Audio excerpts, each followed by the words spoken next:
श्रावण के पहला दिन एक बेलपत्र शिव को अपनी मनोकामना कर कर रोग धोग बीमारी तकलीफ कष्ट दूर करने के लिए शंकर के शिवलिंग पर अगर बन सके तो मंदिर में, आप लोग तो यहाँ हैं तो देवाधिदेव महादेव कंकर शंकर को चढ़ाओ, और अगर बेलपत्र नहीं हो तो बेलपत्र जो चढ़ी हुई हो उसी को धोकर वापिस चढ़ाओ।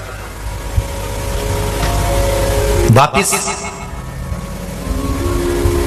और सावन का महीना है, दिल से बाबा को रिझाइए।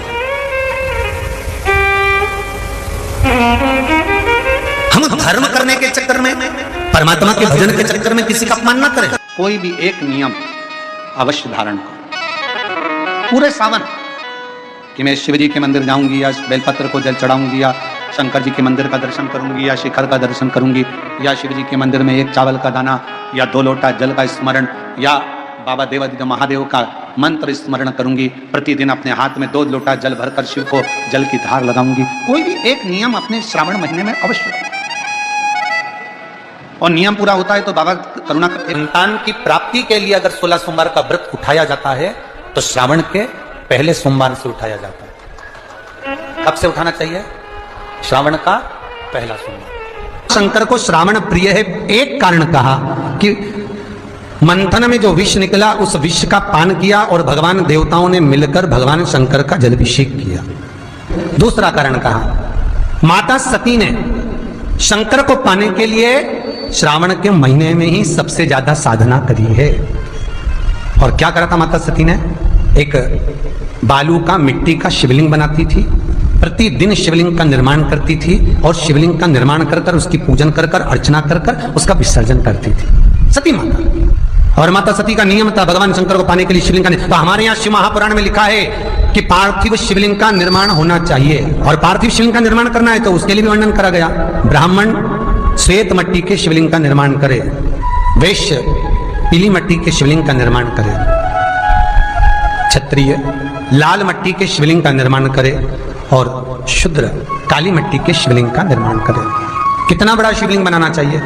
अगर हम पार्थिव शिवलिंग का निर्माण कर रहे हैं या हमारे घर में हम कोई मूर्ति रख रहे हैं या हमारे घर में हम कोई मूर्ति को विराजमान कर रहे हैं तो उस मूर्ति का भाव कितना बड़ा होना चाहिए?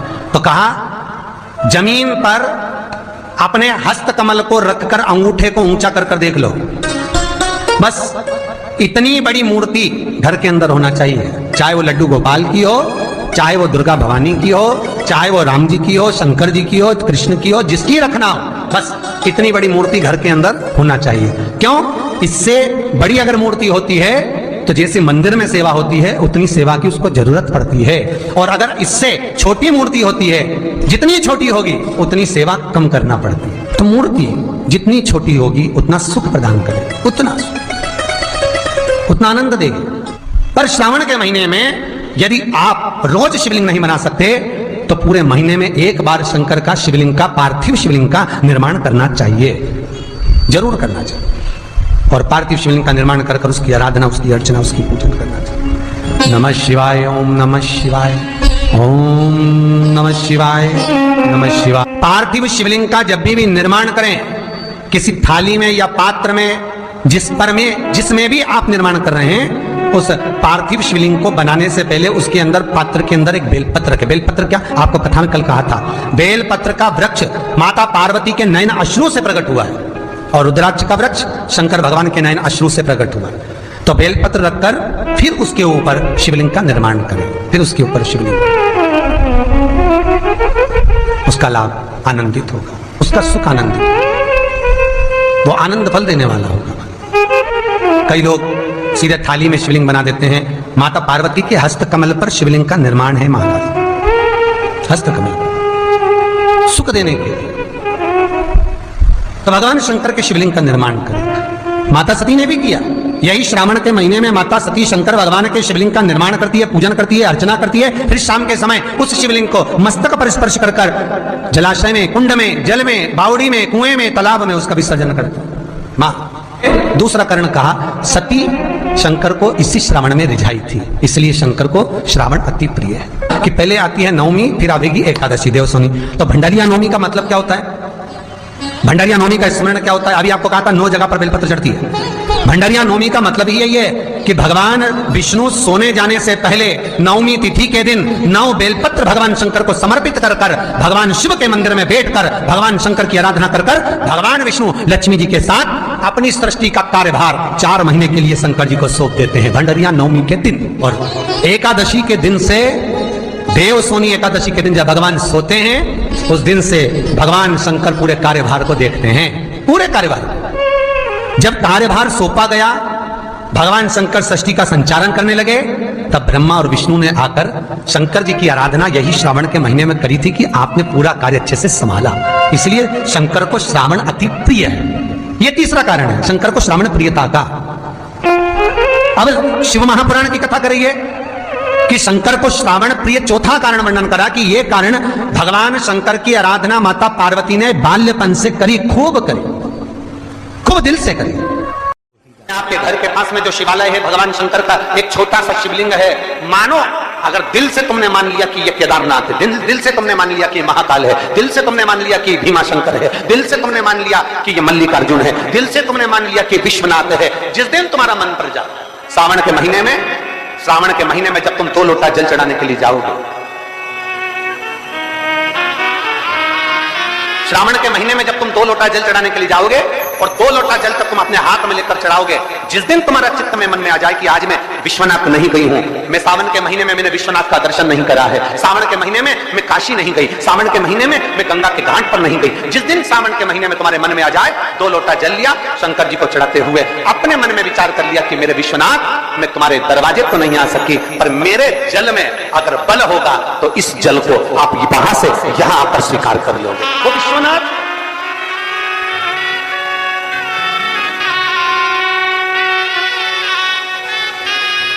पहला दिन लगे 2 लोटा जल चालू कर दो।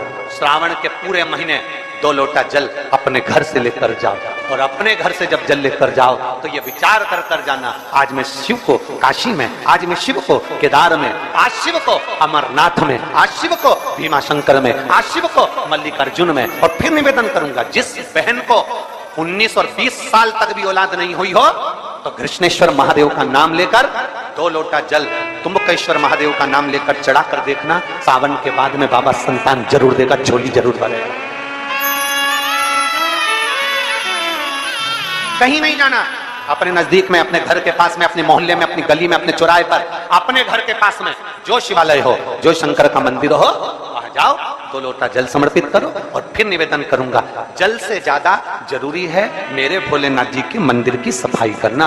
अब कीचड़ चालू हो जाएगा, पानी चालू हो जाएगा, सावन का महीना चालू हो जाएगा, अपने साथ एक कपड़ा लेकर जाओ, बाबा के मंदिर को पूरा साफ कर कर, बाबा के शिवलिंग का स्नान कर कर, बेलपत्र निर्माल्य जितना पड़ा है उसको उठाकर कहीं विसर्जन के लिए, किसी नदी तालाब बावड़ी में नहीं, किसी कुएं में नहीं, निर्माल्य तालाब में, नदियों में, बावड़ी में डालने के बाद वो निर्माल्य सड़ता रहता है, नदी नाले का पानी सूखता रहता है, उसमें कीचड़ इकट्ठा हो जाता है। उस निर्माल्य को इकट्ठा करो, गाड़ी में भरो, किसी एक खड्डा खोदकर वहां दबाकर उसकी खाद तैयार करो, और बाद में बेलपत्री के वृक्ष के नीचे उसको डालते रहो। और ध्यान रखना कि निर्माल्य हमें नदी तालाब बावड़ी कुएं में नहीं डालना, महादेव से कहना नहीं आता।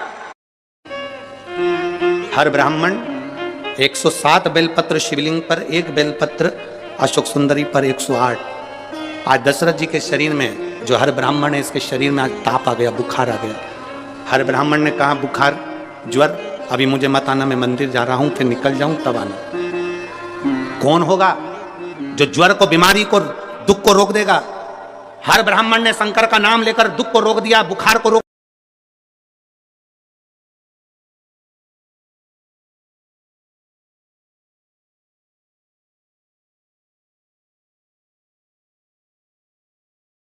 हर ब्राह्मण ने जैसे ही सुना स्त्री के रोने की आवाज तो चिल्लाकर पूछा, कौन है दीवाल के पीछे? कौन है ये दीवाल के पीछे? कौन है? कौन? स्त्री रोते रोते बोली, मैं एक प्रेत, एक राक्षस, एक असुर हूं। अपने पति को, माता पिता को, परिवारजन को अपशब्द कहती थी। जो जल शिवजी के मंदिर में जाता था, उस जल के पात्र को मैं झूठा करके पटक देती थी, इसलिए प्रेत योनि में पड़ गई हूं, मुझे मुक्त करिए। मुझे मुक्त? हाँ। हमने एक बात आप लोगों को पहले कथा में कही थी, आपके स्मरण में होगा। हमेशा कहते हैं एक लोटा जल महादेव को चढ़ाओ। हमने कथाओं में कई बार कहा कभी कभी 2 लोटा जल भी महादेव को चढ़ाओ। किस लिए? एक लोटा जल तुम्हारे लिए और एक लोटा जल जो बॉर्डर पर हमारे भारत के सैनिक खड़े हैं उनकी रक्षा के लिए। एक लोटा जल कभी उसके लिए भी समर्पित।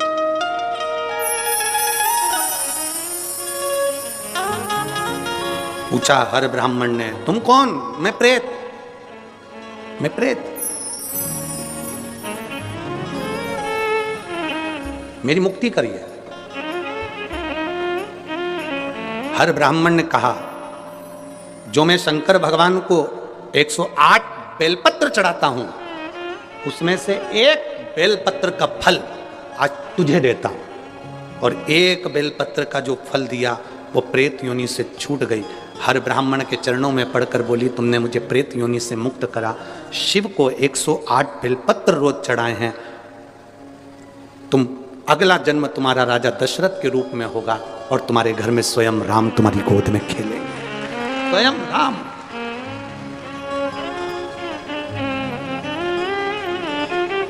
आप में से कितने लोग हैं जब आपके कोई परिचित बीमार होते हैं तो हॉस्पिटल में देखने के लिए जाते हो? जाते हो सब लोग?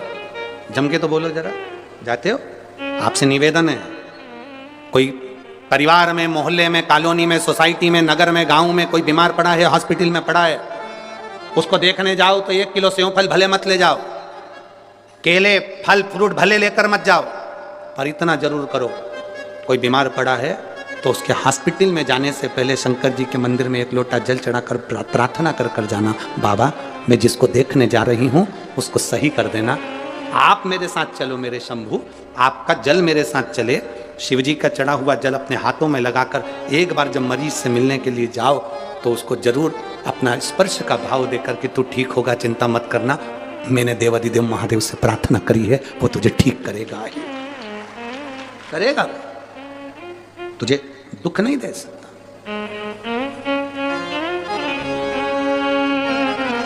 आप प्रार्थना करो उससे।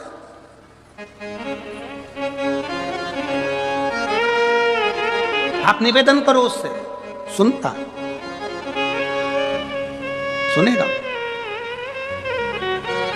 हम जितने नम्र बनेंगे, हम जितने सहज बनेंगे उतने अच्छा बनना सरल है पर सरल बनना कठिन है। अच्छा बनना तो सरल है, आप अच्छे बन जाओगे तो लोगों की दृष्टि में आ जाओगे, बहुत अच्छा व्यक्ति है, बहुत अच्छा व्यक्ति है। अच्छे व्यक्ति लोगों की निगाह में रहते हैं। बोलो सही है कि गलत है? अच्छे व्यक्ति लोगों की निगाह में रहते हैं, पर जो बिल्कुल सरल हो जाता है, एकदम सहज हो जाता है, वो निगाहों में नहीं दिल में रहता है। दिल हृदय में रहता है, मन में रहता है। और मेरे भोले तेरा सहारा है, मेरे भोले तेरा सहारा है, मेरी नैया का तू किनारा है, मेरी नैया का तू किनारा। अच्छे व्यक्ति, अच्छा बनना सरल है पर सरल बनना कठिन है। अच्छे व्यक्ति लोगों की निगाह में रहते हैं, दृष्टि में रहते हैं। अच्छा है, बहुत अच्छा है, बहुत अच्छा है। अच्छा नेत्रों में रहता है पर सरल व्यक्ति दिल में रहता है। सरल होना कठिन है। एक माता ने पत्र लिखा है,